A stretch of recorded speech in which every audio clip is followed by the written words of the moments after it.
Well, looks like that fancy new Google Home Mini is spying on you. Hey you, it's me, Curtis P, and it's time for some coffee.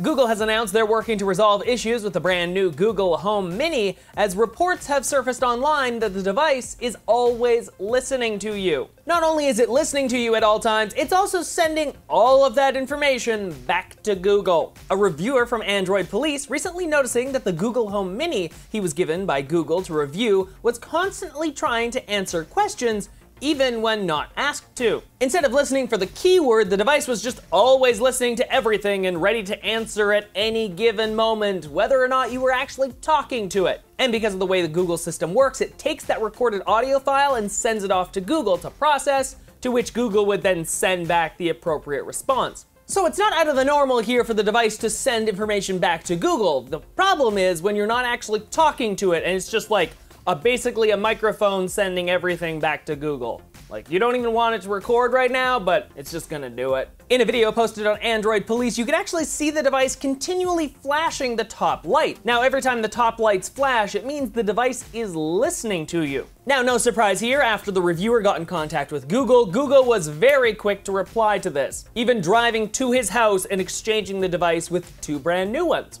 In a statement provided to Android Police, Google said, "We have learned of an issue impacting a small number of Google Home Minis that could cause the touch mechanism to behave incorrectly. We are rolling out a software update today that should address the issue. If you're having any additional issues, please feel free to contact Google support." So in the end, the issue with the Google Home Mini is the fact that on the top of the device, there's like a touch button which you can hit, and then Google will just begin listening to you. So basically the mechanism was just always on. It was like stuck in the on position. Now, since then, Google has rolled out a software update to disable that entire system, so you can't like touch on the top of the Mini anymore to activate it. The company is also looking into manufacturing of the device to see if maybe they can fix it there so future products won't have this problem. So currently it looks like the problem has been solved, sort of, but the button on the top just no longer works because if they enabled it, it would just always listen to you.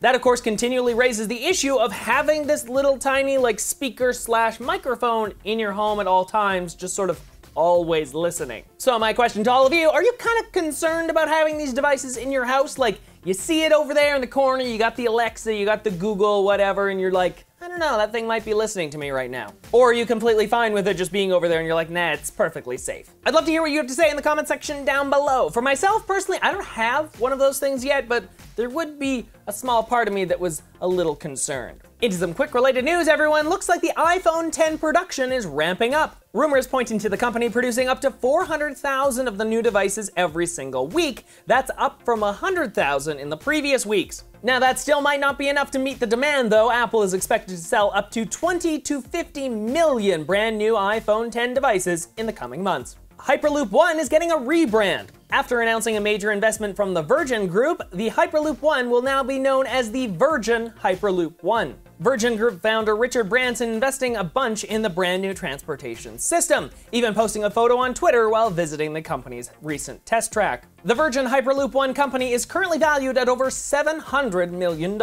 And new laws are set to go into effect next year that will allow self-driving cars to drive in California without a human driver. The brand new law will allow cars to operate without the need of a steering wheel, foot pedal, mirrors, or the human driver itself.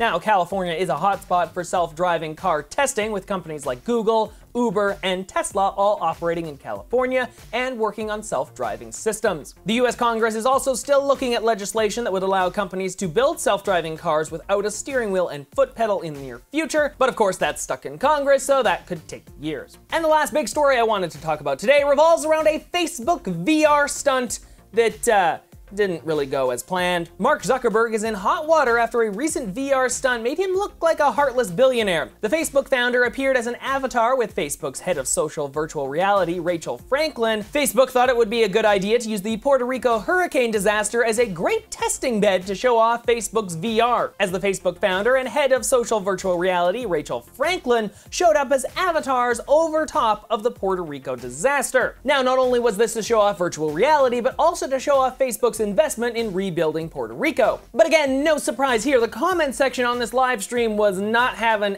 any of this. This photo in particular basically showing off why this was such a bad idea. In the background of the photo, you can actually see a hurricane-destroyed house, But then over top of it, we've got Mark Zuckerberg's avatar and Rachel Franklin's avatar like high-fiving. Again, commenters on the Facebook live stream quickly pointing out how strange it is that they were using this horrible tragedy as a cool way to talk about VR. Now, we've seen other billionaires sort of peddling their product to help with the disaster relief here. Elon Musk even saying that Tesla would come in and help develop a brand new, like, fully solar and battery like power grid on the island. That being because the entire power grid is knocked out, so Elon was like, hey, we can come in, we can help fix this. He didn't like transport a bunch of batteries there, set up the power grid, and was like, look at how freaking cool this is. And then just peace out of there because they have nothing else to do there. Which is kind of like what Mark did. They just kind of like appeared there. They were like, oh, look at how cool this is. We can see all the disaster relief. Okay, bye. Hopefully you enjoyed Facebook VR. Like, no, this isn't a good way to test out VR and show it to people, right? Like Puerto Rico, that's a disaster area.